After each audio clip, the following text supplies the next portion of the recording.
महाराष्ट्र राज्यातला एक व्यक्ती चीफ जस्टिस ऑफ इंडिया म्हणून महाराष्ट्रात पहिल्यांदा येत असताना महाराष्ट्राच्या चीफ सेक्रेटरीला किंवा महाराष्ट्राच्या डायरेक्टर जनरल ऑफ पोलीसला किंवा मुंबईच्या पोलीस कमिशनरला तिथे येण्याची योग्यता वाटत नसेल तर त्याबद्दल त्यांनीच विचार करायला पाहिजे की मला प्रोटोकॉलचा बिलकुलही हे नाहीये. मी अजूनही अमरावतीला जातो, नागपूरला जातो तर मी पायलट एस्कॉर्ट घेऊन जात नाही.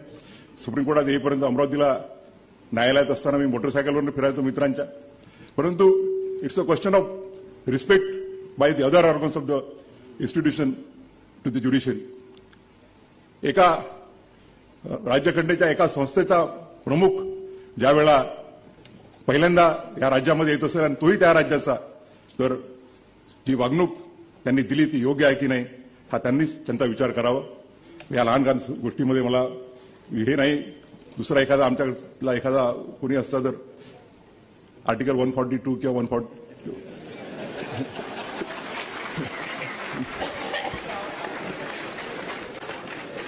लहान छान गोष्टी आहेत, पण तुम्ही उल्लेख यासाठी केला की लोकांना कळलं पाहिजे. मी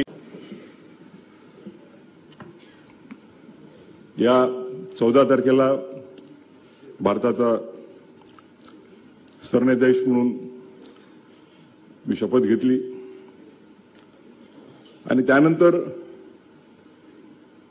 त्या दिवशी महाराष्ट्रातल्या देशातील जनतेने जे प्रेम दिलं त्या प्रेमाने मी अतिशय भारावून गेलो. पहिल्या वेळेला एवढ्या प्रचंड संख्येने वकील वर्ग दिल्लीला कुठल्याही प्रधान न्यायाधीशाच्या शपथविधीला उपस्थित राहायला इतिहासात झाला नसेल. येणाऱ्या वकिलांकडनं जे फोन येत होते विविध बार असोसिएशनच्या पदाधिकाऱ्यांचे की आम्ही येणार आहोत आणि राष्ट्रपती भवनामध्ये आपल्याला माहितच आहे की लिमिटेड जागा असते आणि म्हणून सुप्रीम कोर्टाने 2 ऑडिटोरियममध्ये व्यवस्था केली. तिथेही लोकांची व्यवस्था होऊ शकली नाही.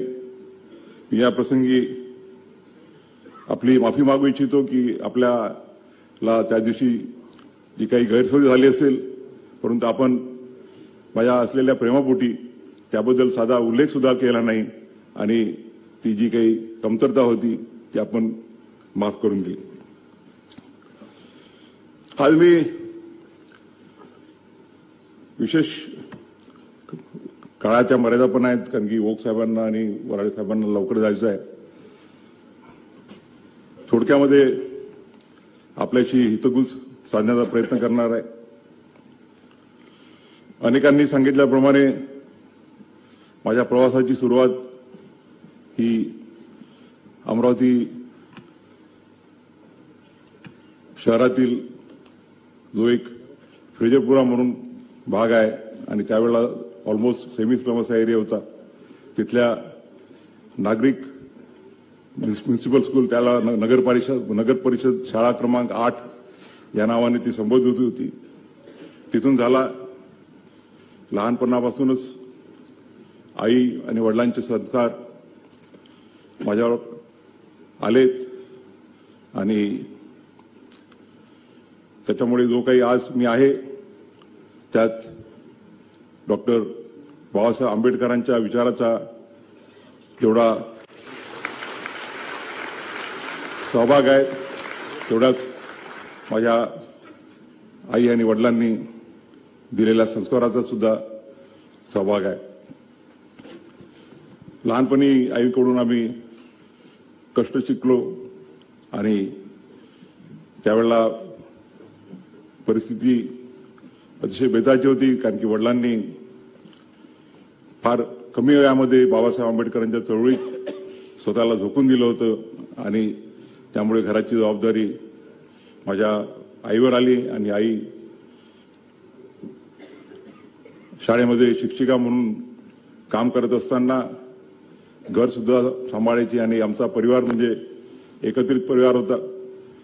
नुसतंच माझे काका आणि माझी आत्या एवढेच मर्यादित नव्हते, तर वडिलांचे अनेक आते भाऊ, मामे भाऊ, मावस भाऊ हे सुद्धा त्यावेळेला शिक्षणाची सोय कमी असल्यामुळे त्या सर्वांचाच रहिवास आमच्या घरी असायचा आणि माझी आई आणि त्यावेळेला आमच्या वडिलांच्या सगळ्यात लहान बहीण होत्या, सुनू होत्या, त्यांचं लग्न व्हायचं होतं. त्या दोघी मिळून किती लोक जरी असले त्यांचा सगळ्यांचा स्वयंपाक करायच्या आणि त्यामुळे एक लहानपणापासून एक इन्क्लुझिव्हनेस, त्याला म्हणतो सर्वांसोबत राहण्याचं, सर्वांसोबत जगायची जी प्रेरणा मिळाली ते लहानपणापासून आईकडून जे शिकलो. परंतु माझ्या जडणघडणीत जर सर्वात महत्वाचं कोणाचं योगदान असेल तर ते म्हणजे माझे वडील दादासाहेब गवई. लहानपणापासून त्यांच्यासोबत मी राहिलो. ते जिथे जिथे कार्यक्रमाला जायचे त्यावेळेला शाळेत शिकत असताना सुद्धा त्यांच्यासोबत मी जायचो आणि समाजात वावरण्याची, समाजासोबत राहण्याची सवय ती लहानपणापासून लाभली. समाजाचे प्रश्न काय असतात, तळागाळातल्या लोकांचे प्रश्न काय असतात आणि त्या जडणघडणीचा आणि बाबासाहेब आंबेडकरांचे विचार त्यांनी लहानपणापासून माझ्या डोक्यात आत्मसात केले. भारतीय राज्यघटनेबद्दल त्यांना अतिशय प्रेम होतं आणि भारतीय राज्यघटना त्यांना पूर्णपणे एक चांगले अभ्यासक होते ते. आणि त्यामुळे माझ्या लहानपणापासूनच डॉक्टर बाबासाहेब आंबेडकर आणि बाबासाहेब आंबेडकरांनी निर्माण केलेली भारतीय राज्यघटना ही माझ्या लहानपणापासूनच माझ्यामध्ये पूर्णपणे अंतर्भूत झाली आणि पुढच्या माझ्या आयुष्याच्या वाटचालीमध्ये त्याचं एक फाउंडेशन बनलं. खरं म्हणजे माझी सुरुवातीला वकील बनण्याची इच्छा नव्हती, कारण की मला आर्किटेक्चरमध्ये इंटरेस्ट होता आणि त्यामुळे आर्किटेक्ट बनावं अशी इच्छा होती. परंतु वडिलांना वकील व्हायचं होतं. परंतु ज्यावेळेला त्यांनी वकिलीच्या परीक्षेच्या वेळेला त्यांना सत्याग्रहामध्ये अटक करण्यात आली आणि जेलमध्ये होते, त्यामुळे ते परीक्षेला बसू शकले नाही आणि वकील झाले नाही. आणि त्यांची इच्छा होती की त्यांची जी वकील बनण्याची जी इच्छा होती ती वकील बनून पूर्ण करावी आणि त्यांचा आदेश मानून मी वकिलीला LLBला ऍडमिशन घेतली.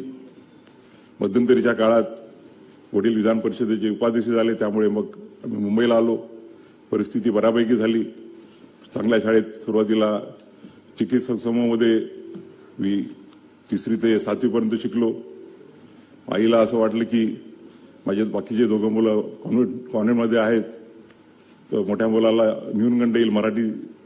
8वीमध्ये तिने मला होलीनेममध्ये टाकलं बाकीच्या 2 भावंडांसोबत आणि 8वी ते 10वी होलीनेममध्ये झाल्यानंतर KC कॉलेजमध्ये ग्रॅज्युएशन केलं. फर्स्ट इयर LLB मी गव्हर्नमेंट लॉ कॉलेजमध्ये केली. माझे अनेक मित्र त्यावेळचे आज इथे उपस्थित आहेत. राजन शिरोडकर आणि आम्हाला वाटते आमच्या सहित नाही आहेत, आम्ही क्लासमेट होतो. आणि त्यानंतर वडिलांना 82च्या नंतर कंटिन्यू करण्यात आलं नाही त्यांचा राजकीय काही कारणांमुळे आणि त्यामुळे परत आम्ही अमरावतीला शिफ्ट झालो आणि 2nd इयर आणि 3rd इयर लॉ मी पंजाबराव देशमुख लॉ कॉलेज अमरावती इथे पूर्ण केलं. त्यानंतर 85मध्ये मुंबईला बॅरिस्टर राजाभाऊ भोसलेंसोबत वकिली चालू केली. या प्रसंगी मला त्यांची उणी वाचते आहे. त्यांच्याकडून राजाभाऊंकडून बरंच शिकायला मिळालं आम्हाला. माझ्या चेंबर कलीग रेवती मोहिते डेरे या सुद्धा राजाभाऊंसोबत होत्या आणि राजाभाऊंनी आम्हाला कुठल्याही मॅटर्स करायची एक मोकळीक दिली आणि त्यामुळे वकिलीमध्ये लवकर शिकता आलं. आणि त्या काळामध्ये आमची जी पिढी होती ती पिढी जे सिनियर ॲडव्होकेट्स आहेत त्या सिनियर ॲडव्होकेट्सचे आर्ग्युमेंट्स ऐकून कसं शिकता येईल, हे कसं आत्मसात करता येईल हे प्रयत्न करायचा. आणि त्या कालखंडामध्ये मग राजाभाऊ असो, एम ए राणे असो, CR दळवी असो, अपिलेट साईडचे भीमराव नाईक, वालावरकर असे अनेक दिग्गज होते. त्यांचे आर्ग्युमेंट चालू असताना आम्ही त्यांच्या कोर्टामध्ये बसायचो आणि त्यांच्याकडून त्यांच्या आर्ग्युमेंट्सकडून शिकण्याचा प्रयत्न करायचो. त्यावेळेला एक महत्वाची घटना मला करण्याची जी संधी मिळाली त्याबद्दल मला आजही आनंद वाटतो. तो म्हणजे 1900 इथे आल्यानंतर साहजिकच सोशल असल्यामुळे मित्रमंडळी आमची बऱ्यापैकी जमा झाली आणि राजाभाऊ, रघुवंशी, राजीव पाटील बसले आहेत. आमचे जोशी काका जे 60 वर्षाच्या पुढे जातच नाही आहेत. आणि त्या सगळ्यांनी मला एक्झिक्युटिव्ह काउन्सिलमध्ये उभं केलं. राजाभाऊ सेक्रेटरी झाले, दुधाट साहेब अध्यक्ष झाले होते. आणि बाबासाहेब आंबेडकरांचं तोपर्यंत हायकोर्टाच्या बार असोसिएशनमध्ये पोर्ट्रेट नव्हता. आणि मला आनंद आहे की माझ्या पुढाकाराने मी त्यावेळेला डॉक्टर बाबासाहेब आंबेडकरांचं तैलचित्र बार असोसिएशनला प्रेझेंट केलं आणि आज आपल्या बार असोसिएशनमध्ये बाबासाहेब आंबेडकरांचं तैलचित्र तिथे आहे.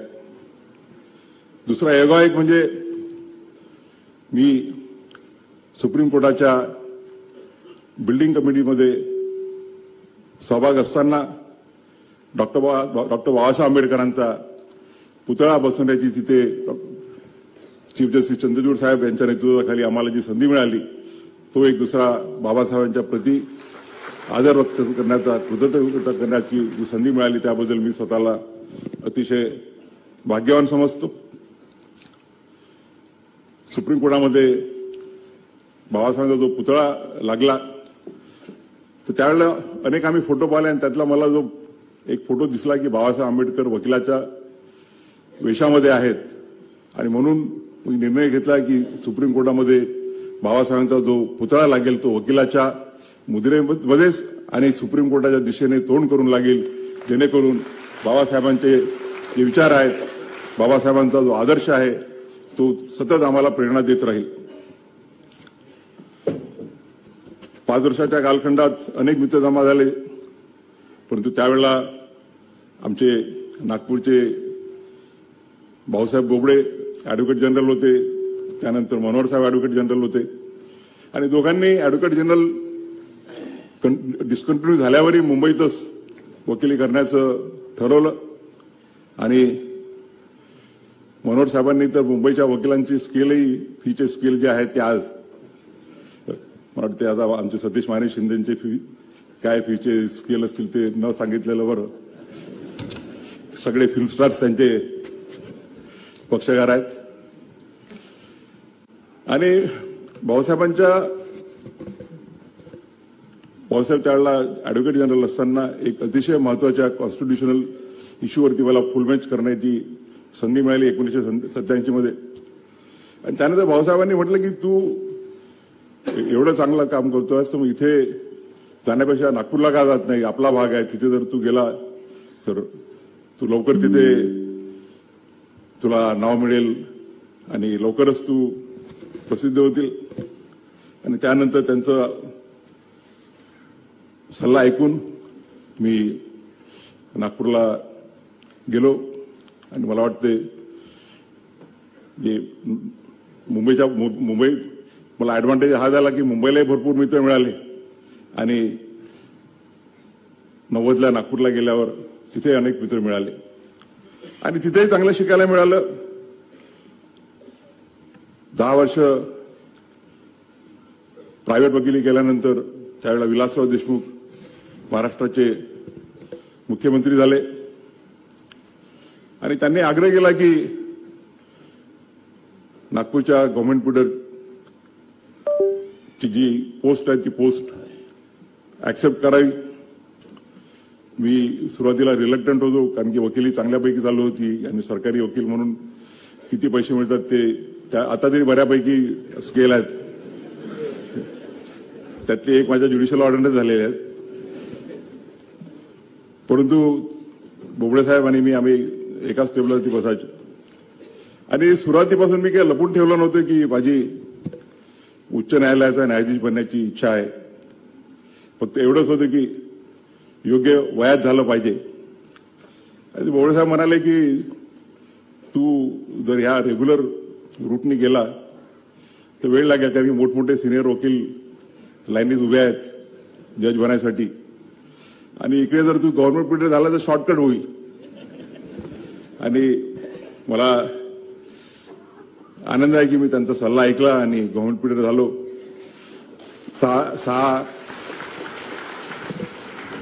सहा महिन्यातच बीपी सिंग ज्यावेळेला नागपूरला आले होते तर 2 दिवसासाठी आले. 2 दिवसानंतर त्यांनी बोलावलं की इच्छा आहे काय. तर मी हो म्हटलं. तर त्यांनी विचारलं वय काय. तर त्यावेळेला मी 29 वर्ष 6 महिन्याचा होतो. तर ते म्हणाले 39 इयर्स 39 वर्ष 39 वर्ष 4 महिने. आणि ते म्हणाले थोडं थांबायला गेलं, तुला 40 तर कम्प्लीट व्हावेच लागतील. नंतर 6 महिन्यात ते सुप्रीम कोर्टात आले. ठक्कर साहेब आले. 1-1.5 वर्षानंतर नाव गेलं आणि नेहमीप्रमाणे 1-1.5 वर्ष तिथं लटकलं. पहिल्यांदा ओक साहेबांनी आम्ही सोबतच होतो मागे पुढे. त्याची एक वेगळी स्टोरी आहे. ती 24 नोव्हेंबर 2025 नंतर निश्चितच जाहीररित्या मी जर काही पुस्तक लिहिलं तर त्यात लिहिल. आणि एकीकडे मला गुलाम अनवटींचा उल्लेख करावा लागेल. त्यावेळेला ऍडव्होकेट जनरल होते ते महाराष्ट्राचे. आणि त्यांनी मी ज्यावेळेला गव्हर्नमेंट पिरियड होतो तर त्यांनी माझं नाव प्रपोज केलं की आता सारखं अप्लिकेशन वगैरे नव्हते त्यावेळेला. कोणीतरी सिनियर ऍडव्होकेट आता मला वाटतं ओक साहेबांनी जजमेंट दिला. मी अजून त्याचा अभ्यास केलेला नाही. It was basically bye invitation. तर वायनवटी साहेबांनी माझं नाव प्रपोज केलं होतं की याला सिनियर ऍडव्होकेट बनवण्यात यावं. आणि एकीकडे माझं नाव तिकडे 5-6 महिन्यानंतर कन्सर्न घेण्यात आली. आणि अजित शाह त्यावेळेला त्या कमिटीचे चेअरमन होते. अजितभाईंना म्हटलं मी अजितभाई माझं डेझिग्नेशनचं करा तुम्ही. तर ते म्हणाले की तू डेझिग्नेशन केलं तर तू तुझी कन्सेंट विड्रॉ करशील म्हणून आम्ही काही करत नाही. आणि त्यानंतर 5-6 महिन्यानंतर परत एकदा एवढ्या कमी वयात का करायचं आहे म्हणून विचारणा झाली. ठक्कर साहेबांनी एक लांबलचक नोट देऊन पाठवली. त्यानंतरही होत नव्हतं. तर एकदा ठक्कर साहेब मी कुठल्या तरी मॅटर करता ओक साहेबांच्या ओत करता तिथे आलो होतो. मला वाटते ऑगस्ट 2003ची गोष्ट असेल. ठक्कर साहेबांनी त्या दिवशी संध्याकाळी बोलावलं. तर मी त्यांना विनंती केली की सर म्हटलं मला तुम्ही कन्सेंट विड्रॉ करायची परवानगी द्या. त्यांनी माझ्यासमोरच चीफ जस्टिस ऑफ इंडिया त्यावेळेला खरे साहेब होते त्यांना फोन केला.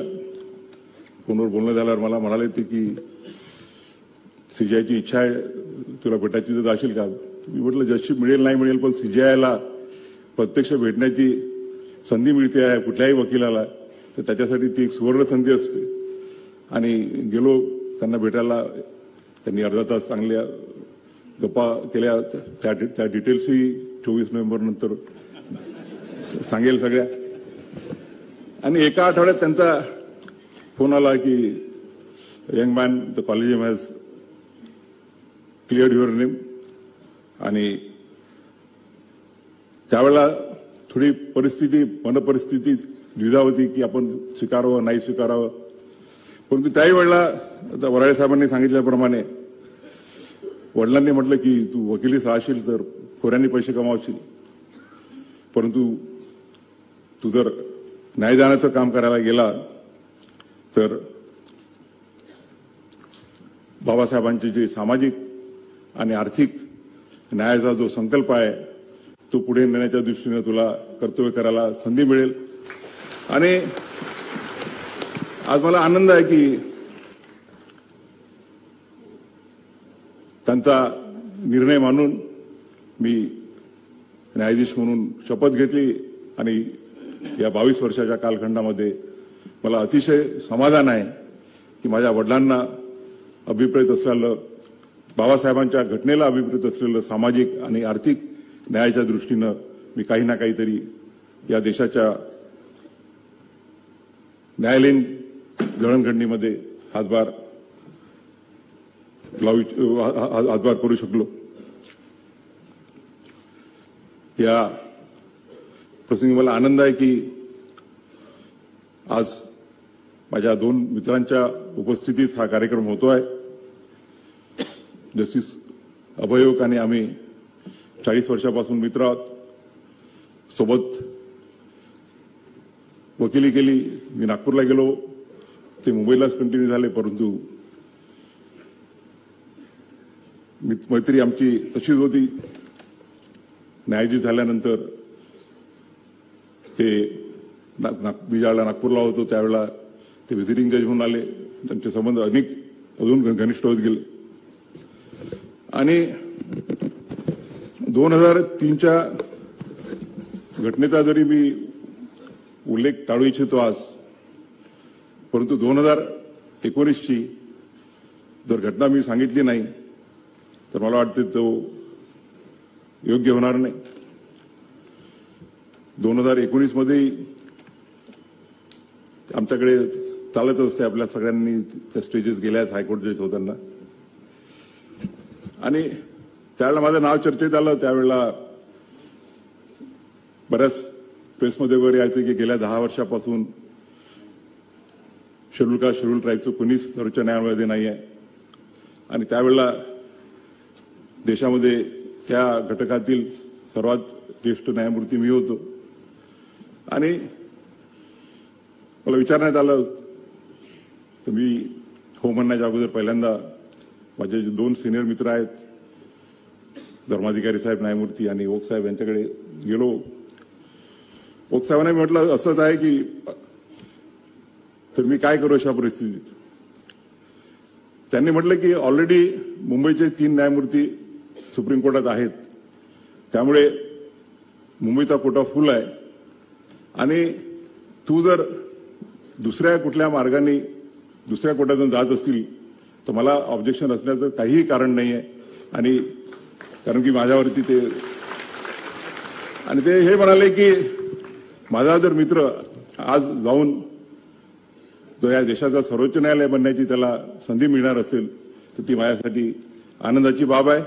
आणि याचा मी जाहीरपणे आज उल्लेख करू इच्छितो की त्यांनी मनाचा मोठेपणा दाखवला त्यावेळेला.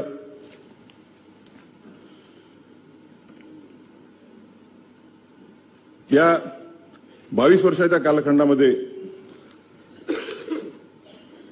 अनेक महत्वाचे निर्णय देण्याची मला संधी मिळाली. वकिलीत असताना सुद्धा एक सामाजिक आणि आर्थिक न्यायाच्या दृष्टीनं मोठं काम करण्याची संधी मिळाली.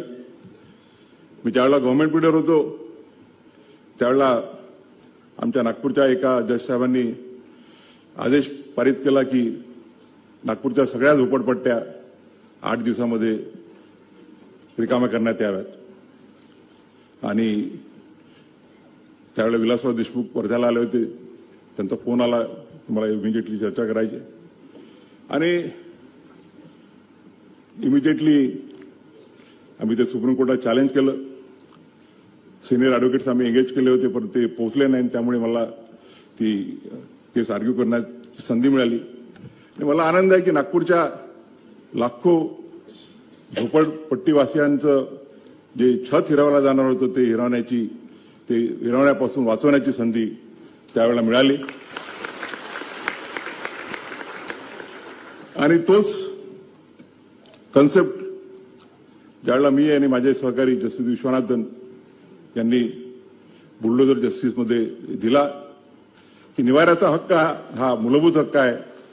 कुठल्याही व्यक्तीचा, मग तो आरोपी असो किंवा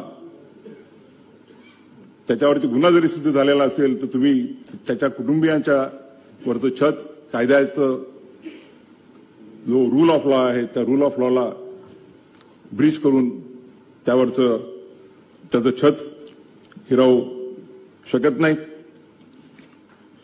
मला आनंद आहे की या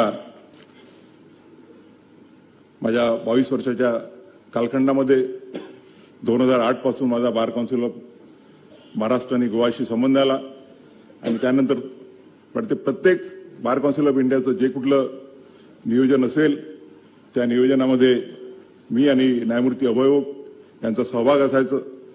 कधी कधी असं वाटायचं की आम्ही दोघंजण बार काउन्सिल ऑफ इंडिया आणि महाराष्ट्राचे कोऑपरेटिव्ह मेंबर आहोत का. आता आनंद आहे दिल्लीला गेल्यावर मनोज कुमार मिश्रांच्या बार काउन्सिल ऑफ इंडिया सोबत काम करण्याची संधी मिळते आहे. आम्ही गोव्याला इंटरनॅशनल लॉ युनिव्हर्सिटी स्थापन केलेली आहे. आज मला सर्वात महत्वाचा जो आनंद आहे तो म्हणजे 26 जानेवारी 1925 रोजी आपण भारतीय राज्यघटनेच्या स्थापनेला 75 वर्ष पूर्ण केली आणि भारतीय राज्यघटनेची अमृतोत्सवी वाटचाल पूर्ण होऊन शतकपूर्तीकडे जात असताना भारताच्या सर्वोच्च न्यायालयाचा न्यायाधीश होण्याची संधी मला मिळते हे मी माझं भाग्य समजतो. आज आपण बघतो आहोत की आपली जी संविधानिक वाटचाल आहे ती मागच्या 75 वर्षाची कुठल्याही राज्यघटनेकरता 75 वर्षाची वाटचाल ही काही खूप मोठी कालखंड नाही आहे. परंतु या 75 वर्षाच्या कालखंडामध्ये मी निश्चितपणे सांगू शकतो की भारताच्या ज्या लोकशाहीचे जे 3 स्तंभ आहेत ते म्हणजे विधिपालिका, कार्यपालिका आणि न्यायपालिका यांनी निश्चितच आपल्या घटनेला अभिप्रेत असलेला आर्थिक आणि सामाजिक न्याय देण्याच्या दृष्टीनं प्रयत्न केलेले आहेत.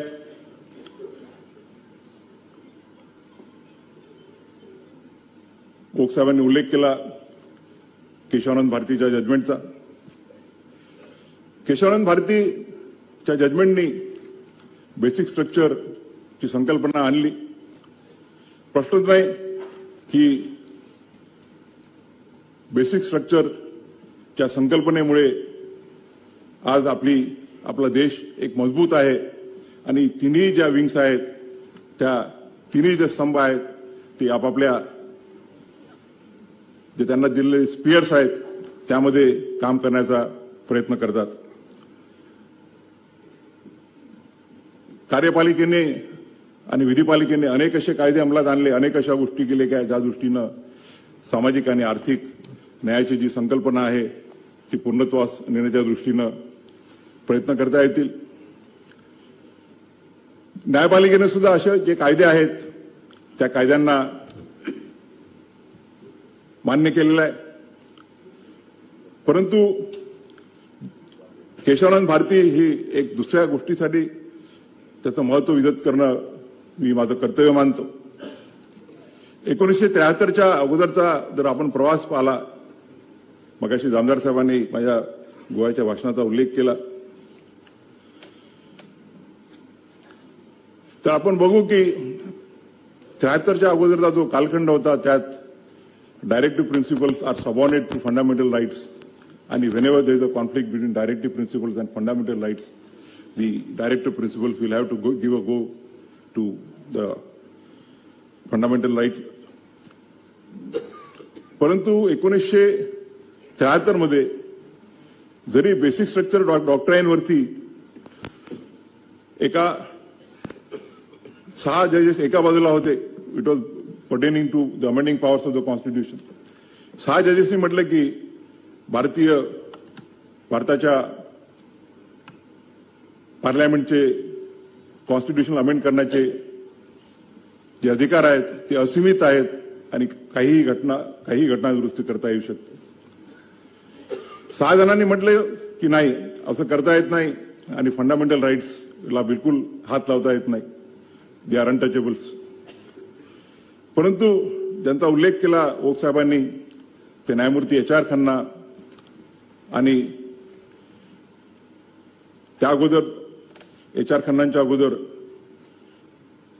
अमरावतीचे JR मुधोळकर यांनी 5 जजेस बेंचमध्ये उल्लेख केला की त्यांनी आणि जस्टिस सिराजुल्लांनी we require a stronger reasons to hold that the powers to amend the constitutions are unlimited. Justice Mudholkar म्हणाले की can a parliament be given a power to change the basic features of the constitution. ते म्हणाले if you permit so it will be permitting rewriting the constitution not amending it. आणि म्हणून मूळ basic features जे आहे ती संकल्पना justice मुधोळकरांनी मांडली आणि ती पुढे HR खन्नांनी केशवानंद भारतीमध्ये पुढे नेली. आणि त्याच्यामुळे 6 जण एका बाजूला 6 जण दुसऱ्या बाजूला आणि केशवानंद भारतीचा वर्डिक्ट हा आला की पार्लमेंटला कॉन्स्टिट्यूशन अमेंड करण्याची पॉवर तर आहेतच, परंतु ते जो मूळ गाभा आहे, जो बेसिक स्ट्रक्चर आहे, त्याला पार्लमेंट हात लावू शकत नाही. मग ते सुप्रिमेसी ऑफ द कॉन्स्टिट्यूशन आहे, त्यानंतर the doctrine of separation of power, parliament, legislature, judiciary and executive, federal structure of the constitution, असे अनेक आहेत ते पुढे इव्हॉल्व होत गेले. आणि म्हणून ज्यावेळेला एका ठिकाणी मला विचारण्यात आलं की सध्या जो वाद चालू आहे की कॉन्स्टिट्यूशन ज्युडिशियरी सुप्रीम आहे की एक्झिक्युटिव्ह सुप्रीम आहे, त्यावेळेला म्हटलं मी की neither judiciary nor executive nor the parliament are supreme, but it is the constitution of India which is supreme and all the wings of all the 3 wings of the Constitution are required to work as per the Constitution. आणि मला आनंद आहे की गेल्या केशवानंद भारतीच्या नंतरचा जो 50 वर्षाचा आज 52 वर्षाचा कालखंड झालेला आहे, त्या केशवानंद भारतीचं जे जजमेंट आहे त्यांनी देश नुसतंच मजबूत आणि सुदृढ नसून देश सामाजिक आणि आर्थिक समानतेच्या दृष्टीनं प्रगतिशील आहे. आणि त्यामुळे आज ज्यावेळेला आपण देशाच्या राज्यघटनेच्या 75 वर्ष पूर्ण करून अमृत महोत्सव पूर्ण करून वाटचाल करत आहोत, त्यावेळेला भारतीय राज्यघटनेला अभिनंदन करण्यासाठी, अभिवादन करण्यासाठी बार काउन्सिल ऑफ महाराष्ट्र आणि गोवाने संविधानिक न्याय देण्याची अमृत महोत्सव उज्ज्वल परंपरा हा जो परिसंवाद आयोजित केलेला आहे तो अतिशय सुसंगत आहे. मी या प्रसंगी त्यांचं अभिनंदन करू इच्छितो. मला आणि निश्चित आमच्या सर्व सहकाऱ्यांना, मग ते ओक साहेब असो, सूर्यकांत साहेब असो, आम्हाला सर्वांना आनंद आहे की ह्या 75 वर्षाच्या जडणघडणीमध्ये आम्हा सर्वांना एक खारीचा वाटा घेण्याची जी संधी मिळालेली आहे त्याबद्दल मला खरोखर आनंद आहे. आम्हाला जी संधी दिली ती संधी आम्ही वापरली. मग ती लिबर्टी करता ओक साहेबांचे जजमेंट असो, सूर्यकांत साहेबांचे असो, माझे असो, इक्वॅलिटीचे जजमेंट असो.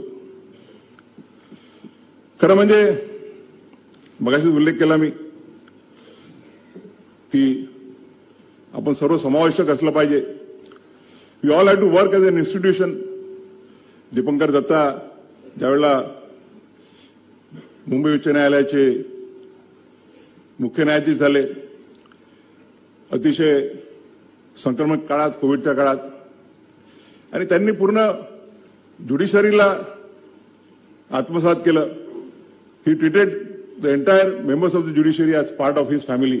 आणि म्हणून आजही आपण त्यांना प्रेमाने आपल्या प्रत्येक कार्यक्रमामध्ये त्यांची आठवण ठेवतो. त्यांचा परंपरा आलोक आराध्य साहेबही पुढे नेत आहेत. त्यांनी फार कमी कालखंडामध्ये स्वतःला फार पॉप्युलर झाले आहेत ते, आणि मला कोणीतरी सांगत होतं की काय काम करतात रोज एवढे जजमेंट काढतात. आणि पहिल्यांदा तर म्हणजे त्यावेळेला जे त्यांनी चीफ जस्टिस म्हणून शपथ घेतली आणि दुसऱ्या त्याच्यानंतर जे 2-3 शनिवार रविवार होते त्यांना माझ्याबरोबर सोबत एवढं फिरावं लागलं की त्यांना वाटलं असेल कशाला आपण त्या हैदराबादच्या चांगल्या जागेतून इथे त्यानं कुठे धारणी, कुठे गडचिरोली, कुठे नक्षलाईट भागातली देवरी, अशा सगळ्या ठिकाणी त्यांना घेऊन गेलो, मराठवाड्यात घेऊन गेलो. मला आनंद आहे की माझ्या या कालखंडामध्ये मला वाटते असा एकही महाराष्ट्रातला जिल्हा नसेल की तिथे गेलो नाही. बार काउन्सिलशी संबंधित कार्यक्रम असो किंवा इतर अनेक असे कार्यक्रम असो, त्या कार्यक्रमाच्या निमित्तानं अनेक जिल्ह्याच्या मुख्यालय, मला वाटतं जिल्ह्याच्या मुख्यालय सर्वच ठिकाणी गेलो, परंतु अनेक तालुक्याच्या ठिकाणी सुद्धा जाता आलं, लोकांशी संवाद साधण्याची संधी मिळाली. नालसाचा चेअरमन म्हणून, एक्झिक्युटिव्ह चेअरमन म्हणून देशाच्या कानाकोपऱ्यामध्ये आम्ही फिरलो. मणिपूर, जिथे मणिपूरमध्ये 2 जमातींमध्ये वाद चालू आहे, तिथे जाऊन दोन्ही ज्या वॉरिंग जमाती आहेत त्यांना आश्वस्त करून की देश तुमच्यासोबत आहे, एक संदेश देण्याचा आम्ही प्रयत्न केला. या देशातील जो शेवटचा माणूस आहे, मग तो नागालँडमधील असो किंवा लडाखमधला असो, मिझोराममधला असो, अरुणाचल प्रदेशमधला असो, त्या सर्वांपर्यंत पोहोचून की न्याय तुमच्या दारात आहे, तुम्ही त्या न्यायाची अवेल करा, हा संदेश पोहोचण्याचं संधी मिळाली. त्याबद्दल मी स्वतःला भाग्यवान समजतो. या 40 वर्षाच्या प्रवासात अनेकांचं योगदान आहे. सुरुवातीला सांगितल्याप्रमाणे आज माझे वडील असते तर सर्वात जास्त त्यांना आनंद झाला असता. ज्यावेळेला 2003 मध्ये मी उच्च न्यायालयाचा न्यायाधीश म्हणून शपथ घेतली, त्यावेळेला ते म्हणाले होते, मला नाही म्हणाले पण माझ्या बाकीच्या नातेवाईकांना, की भूषण एक दिवस सर्वोच्च न्यायालयाचा मुख्य न्यायाधीश निश्चित होईल. आणि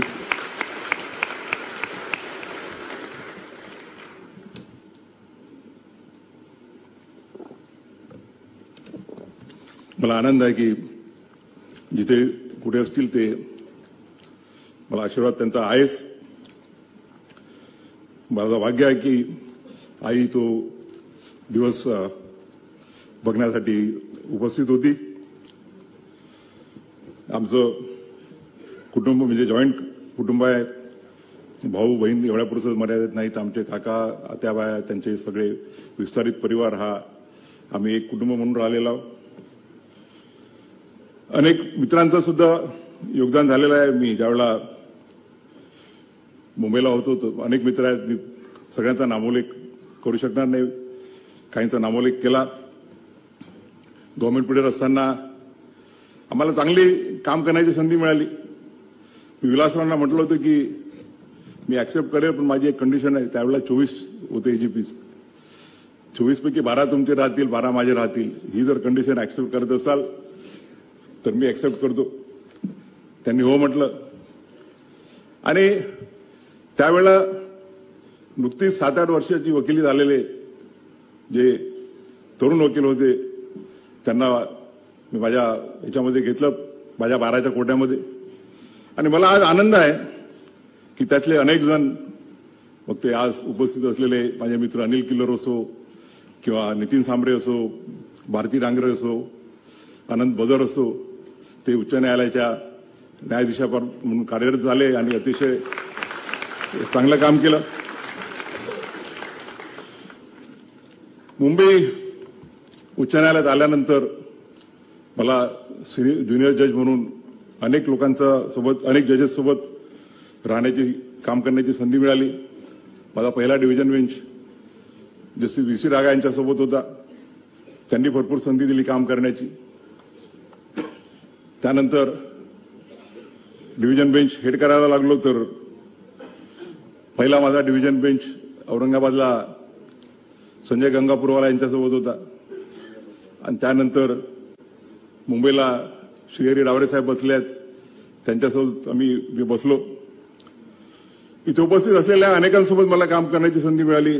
मग ते अजय गडकरी असो, न्यायमूर्ती सुनील शुक्रे असो, भडंग साहेब असो, मकरंद कर्णिक आणि मी 2 रोस्टर बसलो. मी मुंबईला 2017 मध्ये ज्यावेळेला आलो त्यावेळेला ते कधी सांगतील तो किस्सा. भारती डांगरे यांच्यासोबत 2दा बसायची संधी मिळाली. रेवती मॅडम सोबत फक्त एकच दिवस बसलो. अतुल चांदूरकरांसोबत सुद्धा नागपूरला भरपूर काम करण्याची संधी मिळाली.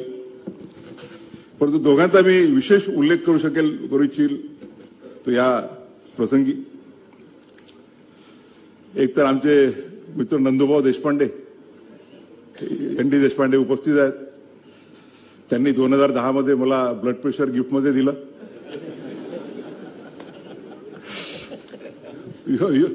योगायोगाने त्यांचं पिटिशन माझ्यापुढेच लागलं आणि ते अलाव केलं आणि अलाव केल्यानंतर माझं ज्युडिशियल मॅटर्सचं जे असाइनमेंट होतं ते एका आठवड्यात काढून घेण्यात आलं. असे अनेक किस्से आहेत, ते नंतर कधी सांगता येतील. मी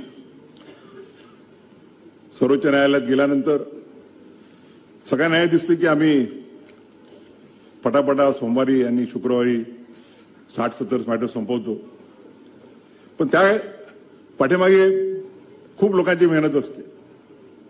आणि खरं म्हणजे न्यायाधीश पद हे एक सतीचं वाहन आहे. ती एक देशाची, समाजाची सेवा आहे. आणि मला आज अभिमानानं या प्रसंगी ते एक रामधनुष्य आहे. आज या प्रसंगी मी अभिमानानं सांगू इच्छितो की महाराष्ट्र बार काउन्सिलला काही काळिमा लागणार नाही अशा पद्धतीनं न्यायमूर्ती ओक आणि मी हे रामधनुष्य पेललेलं आहे आणि सतीचं वाहन पेललेलं आहे. आजचा कार्यक्रम हा होणार नाही होणार असं चालू होतं पहलगामचा अटॅक झाल्यानंतर. कारण की बार काउन्सिलची इच्छा होती की हा जो कार्यक्रम आहे तो ओक साहेब रिटायर व्हायच्या अगोदर झाला पाहिजे. पुढच्या शुक्रवारी आम्ही त्यांना फेअरवेल देणार आहोत. मला खरोखर आनंद आहे की आज हा कार्यक्रम त्यांच्या उपस्थितीत होतो आहे. त्यांच्या सत्काराला तर मी येईलच, परंतु आज मी त्यांना शुभेच्छा देतो. आणि आम्ही दोघांनी डिक्लेअर केलेलं आहे की निवृत्त झाल्यानंतर आम्ही कुठलीही असाइनमेंट घेणार नाही.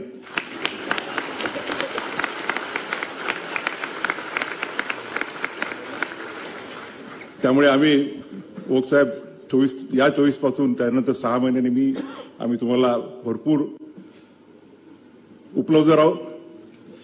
आता 6 महिन्याचा कालखंड मला तुम्ही काम करण्यासाठी द्या अशी विनंती करतो.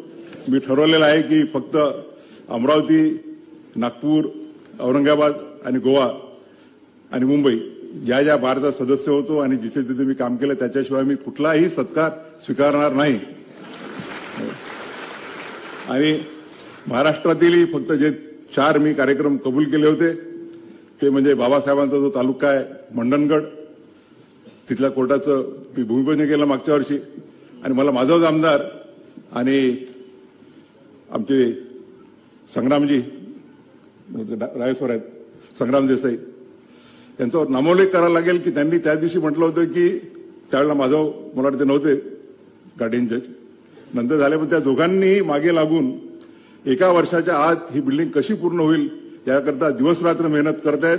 आणि मला खात्री आहे की त्या बिल्डिंगचं उद्घाटन मी निश्चितच करेल. जाधव साहेबांना 5 वर्षापूर्वी कबूल केलं होतं नाशिकच्या बिल्डिंगचं. ती नाशिकची बिल्डिंग आणि माझा जो तालुका आहे तो दर्यापूर, त्या दर्यापूरच्या डिस्ट्रिक्ट कोर्टाचं इनॉग्रेशन आणि नॅशनल लॉ युनिव्हर्सिटीचा उल्लेख करत असताना ओक साहेबांनी जे औरंगाबादच्या नॅशनल युनिव्हर्सिटीत योगदान केलं त्याचा उल्लेख करावा लागेल. मी सुद्धा नागपूरच्या नॅशनल लॉ युनिव्हर्सिटीमध्ये योगदान देण्याचा प्रयत्न केलेला आहे. तू होणार कुठे तुमच्या एवढं जे कबूल केले त्याच्याशिवाय दुसरं कुठलंही मी इन्व्हिटेशन स्वीकारणार नाही. त्याच्यामुळे इन्व्हिटेशन देऊ नका अशी विनंती करतो. मगाशी सांगितल्याप्रमाणे आम्ही जे कामं करतो, जे जजमेंट देतो, त्यामध्ये अनेकांचा सहभाग असतो. आणि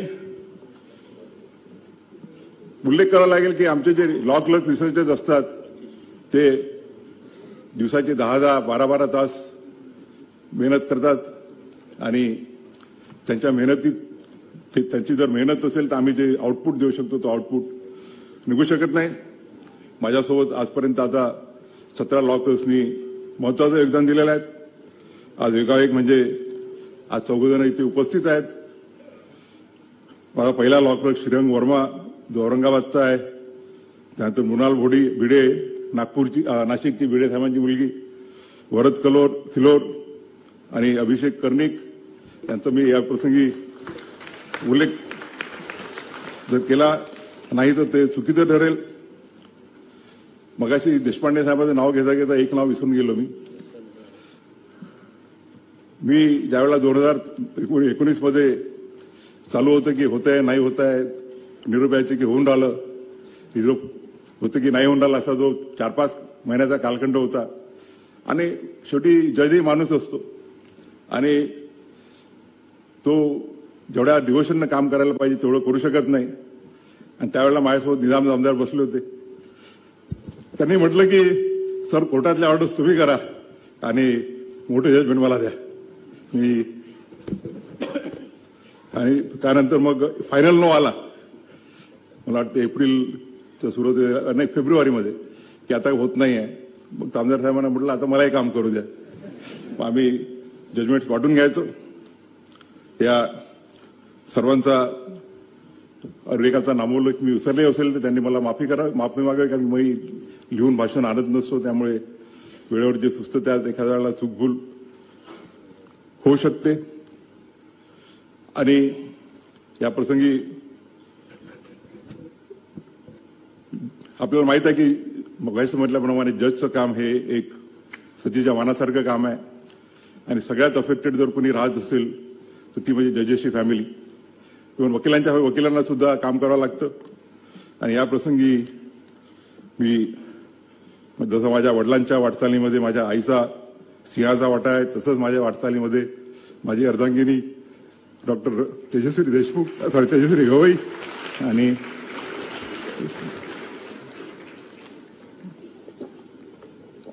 कुटुंबियांचा सुद्धा महत्वाचा वाटा आहे.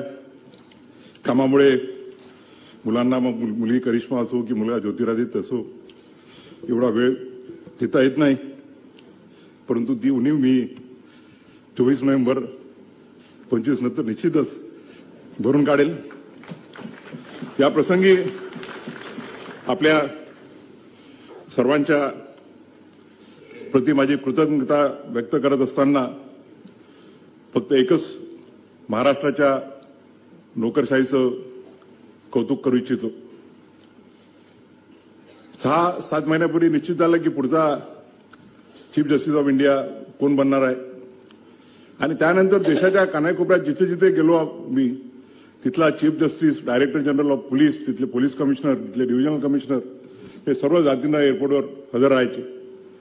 आम्ही 5-6 महिन्यापूर्वी एक अमृतसरला गेलो होतो कार्यक्रमाला. सूर्यकांत साहेब आणि मी, सूर्यकांत साहेबांच्या बद्दल सांगायचं राहिलं की आमची 2005 पासूनची मैत्री आहे. ते आम्ही ज्यावेळेला हिमाचलात जायचो त्यांच्या चंदीगडच्या घरी मी राहायचो आणि ते ज्यावेळेला महाराष्ट्रात जायचे माझ्या घरी ते राहायचे. आणि संध्याकाळी आम्ही ज्यावेळेला गप्पा मारायला बसायचो तर ती ऑल इंडियाची लिस्ट घेऊन कधी कधी वेळ असायचा. त्यांना म्हणायचं की सूर्यकांत भाई आप तो 100% सीजाय बनने वाले हैं. तर ते म्हणायचे की भूषण भाई मैं तो बनूंगा मगर उसके पहले आप बनेंगे. आणि ते शब्द खरे निघाले. आम्ही मणिपूरला जाओ, नागालँडला जाओ, आसामला जाओ.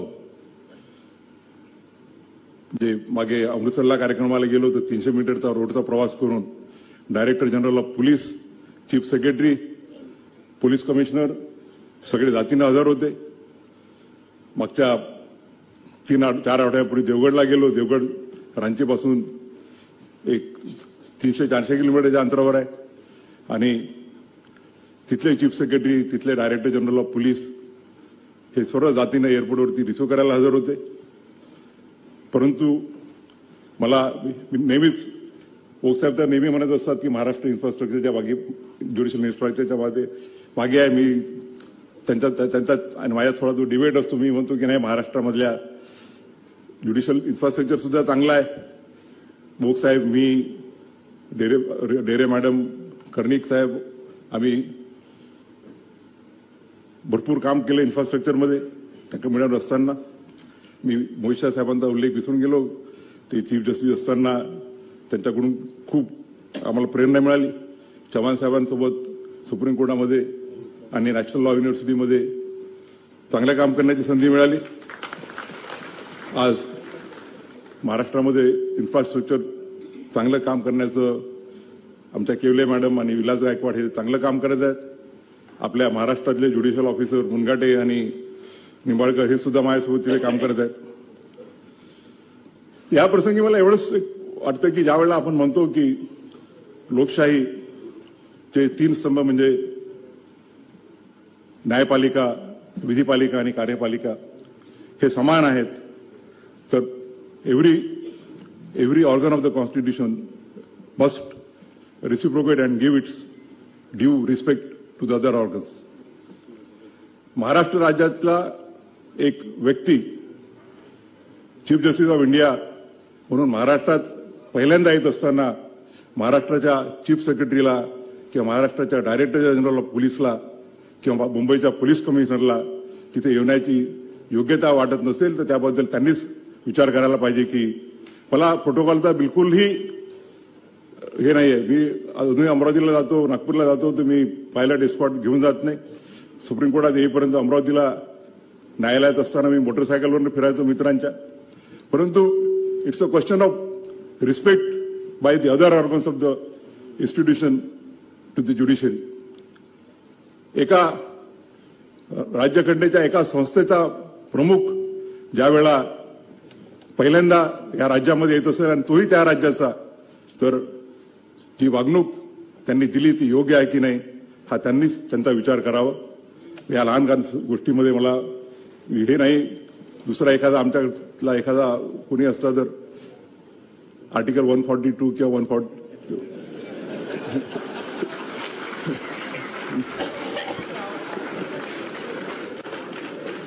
लहान सहान गोष्टी आहेत, पण तुम्ही उल्लेख यासाठी केला की लोकांना कळलं पाहिजे.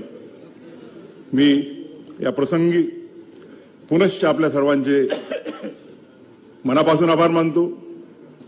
आभार कोणाचे मानायचे? आपण आपलेच मानायचे का? कालपासून मी ओथंबून गेलेला बार काउन्सिल ऑफचे सर्व सदस्य आपल्या कुटुंबियांसोबत कालपासून हजर आहेत. खरं म्हणजे माझ्या बायकोला कार्यक्रम वगैरे आवडत नाहीत, पण त्यांचा आग्रह होता की नाही तुम्ही वहिनींना घेऊन या, आम्ही सगळेजण आमच्या बायकोला घेऊन येतो, बायकांना घेऊन येतो. तर मी खरोखर आपल्या प्रेमाने ओथंबून गेलेलो आहे. या प्रसंगी मी फक्त आपल्या आशीर्वादाची याचना करतो की माझ्या हातून असं कुठलेही काम होऊ नये की जेणेकरून बार काउन्सिल ऑफ महाराष्ट्र आणि गोवा, मुंबई उच्च न्यायालय याच्या नावाला थोडासाही धप्पा लागेल. माझ्याकडून असं काम व्हावं की the rule of law, the constitutional values, the principles of liberty, equality and justice are maintained. मला आपण आशीर्वाद द्या की या सर्व करण्यासाठी मला एक स्ट्रेंथ मिळेल, आपल्यापासून प्रेरणा मिळेल. पुनश्च एकदा आपल्या प्रति कृतज्ञता व्यक्त करून मी माझे लांबलेले 2 शब्द संपवितो. धन्यवाद. अशाच विविध विषयांवरील माहितीपूर्ण व्हिडिओ पाहण्यासाठी विजय बोले चॅनल सबस्क्राइब करा. हे मोफत आहे. बेल आयकॉन दाबून नोटिफिकेशन मिळवा.